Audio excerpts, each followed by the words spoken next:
What's happening everyone, my name is Alex and welcome back. In today's video we are checking out the latest action camera from Akaso. The one that I have here today, it's called the Brave 4 Elite.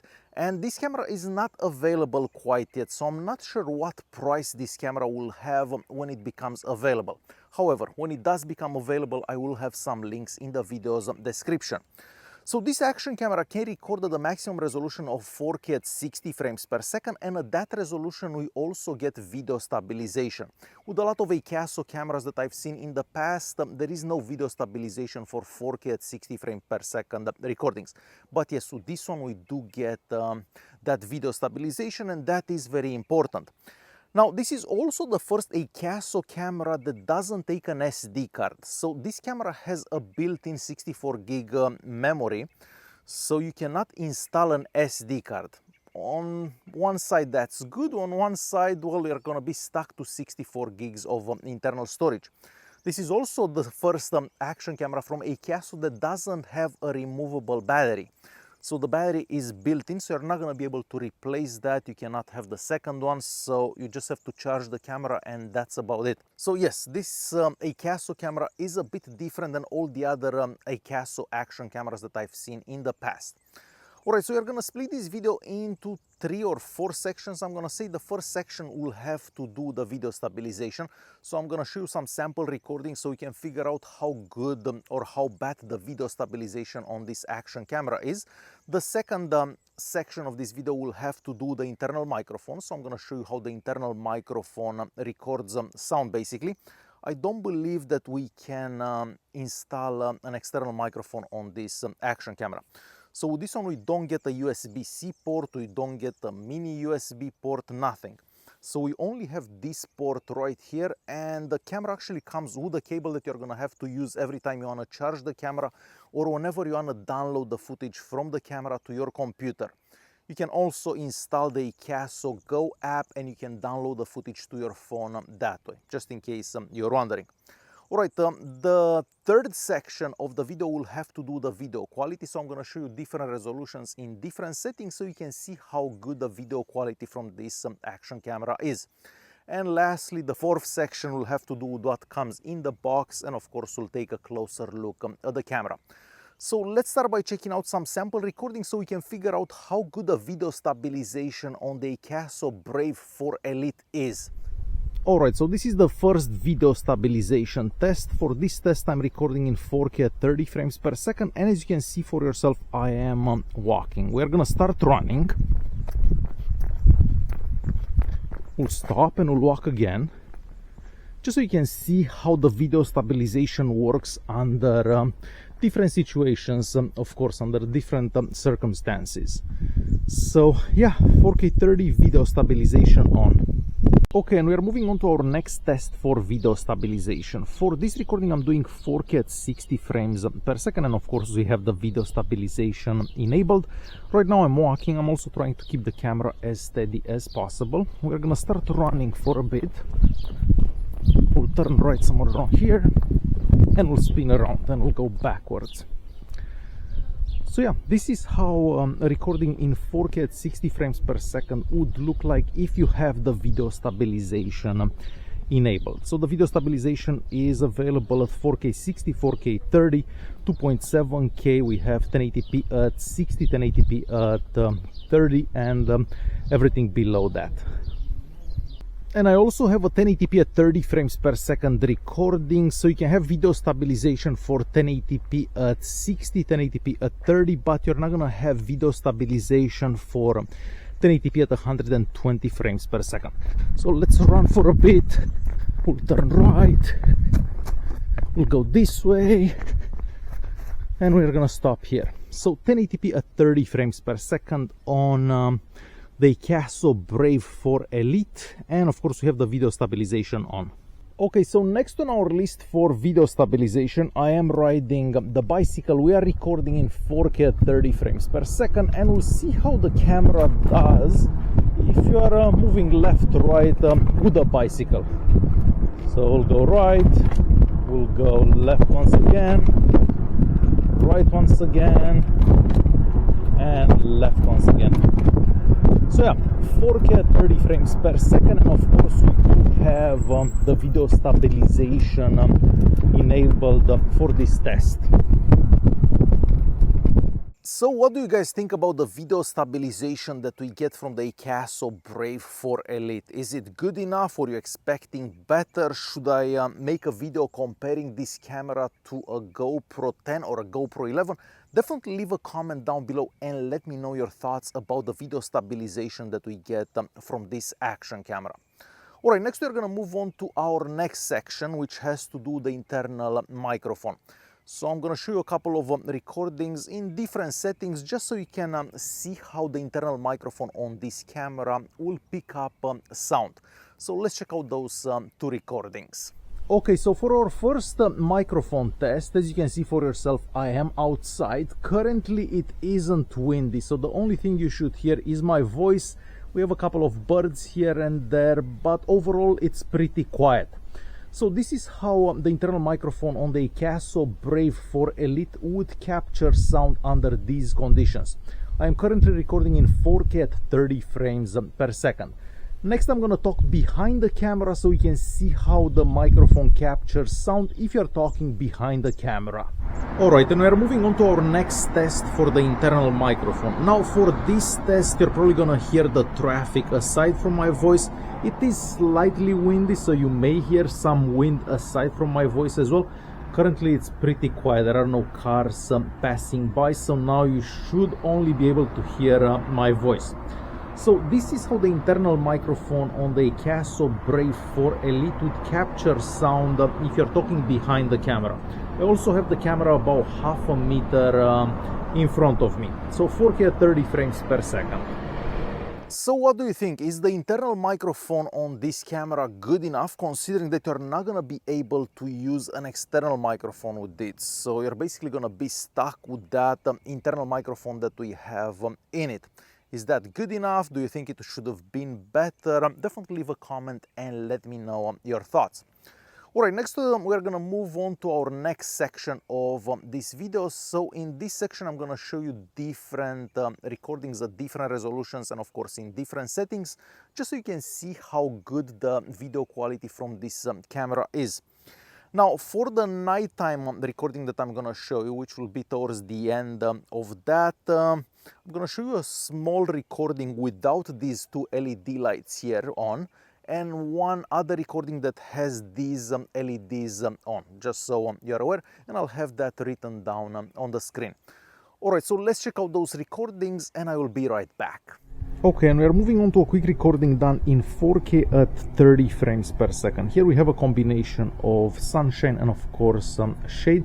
I'm panning the camera slowly to the left and we're actually walking towards this tower here.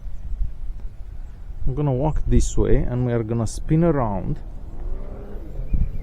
just so you can see how the camera captures these tougher conditions, because well, most cameras don't like when it's super bright and then you have darker places where you're recording, of course.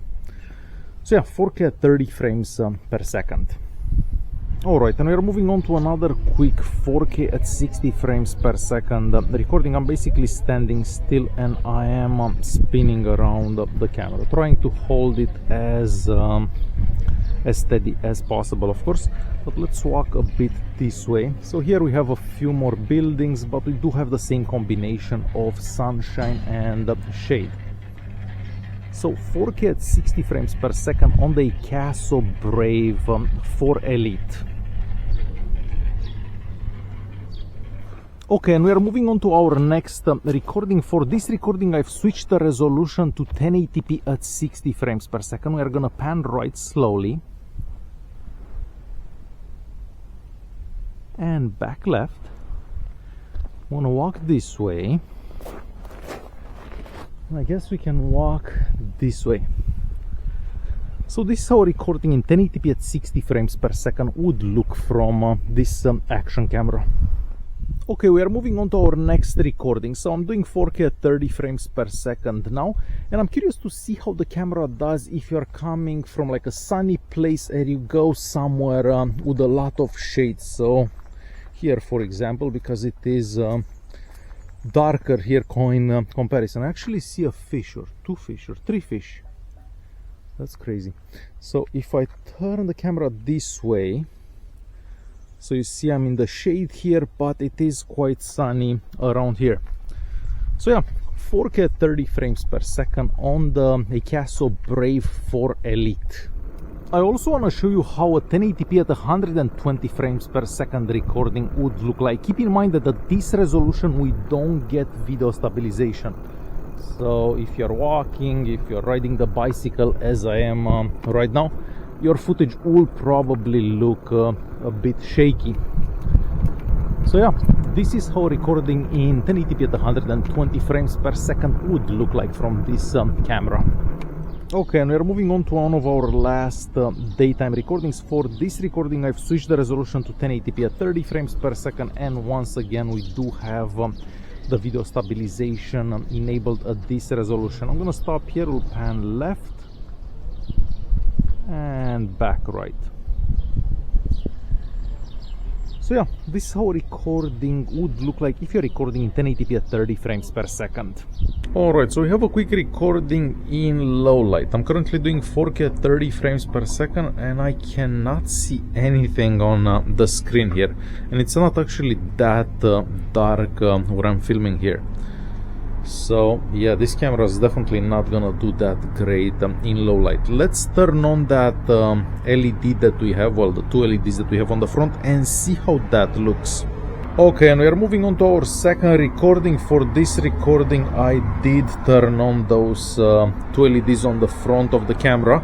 So now yes, we can see a bit better, but still this camera should not be used to record in low light. But yes, with those two LEDs it is a bit better, I'm gonna say. So what do you guys think about the video quality that we get from the Akaso Brave 4 Elite? Is it elite enough for a camera that's called Elite? Definitely leave a comment down below and let me know your thoughts. Were you expecting better? Was this what you're expecting? Alright, taking a quick look at the camera itself. So the camera itself is waterproof without a case, but you're not gonna be able to go that deep with it. If you wanna go deeper, there is a waterproof case that comes in the box, so you're gonna have to use that case.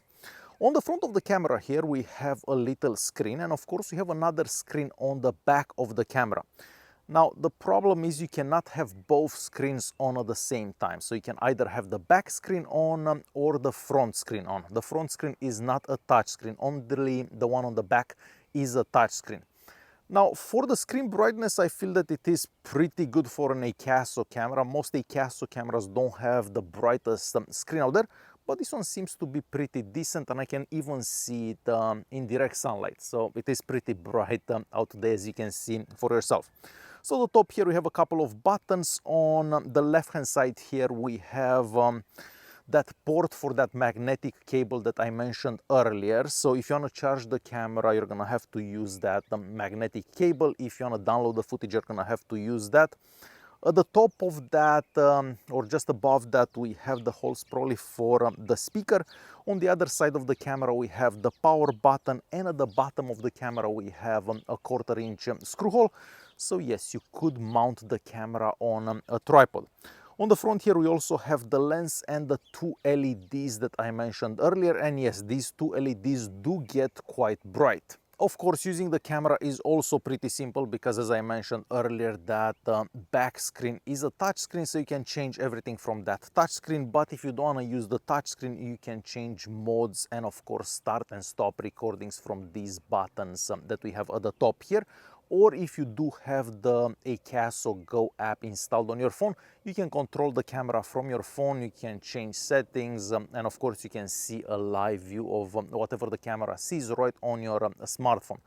Now the Wi-Fi range is not that amazing, more than 5 meters, and you're not going to be able to see anything on your phone, so keep that in mind. Personally, I don't use that Akaso Go app, pretty much never with any Akaso camera, but it is there if you do want to use it. As for the box and well, what comes in the box, I mentioned that waterproof case a bit earlier, so you could use that waterproof case if you'd like. And we also have a remote control for the camera, so you can turn on the recordings, you can stop the recordings from that remote control, so it could come in handy if you don't want to touch those buttons on the camera, or if you have the camera on a tripod or something like that.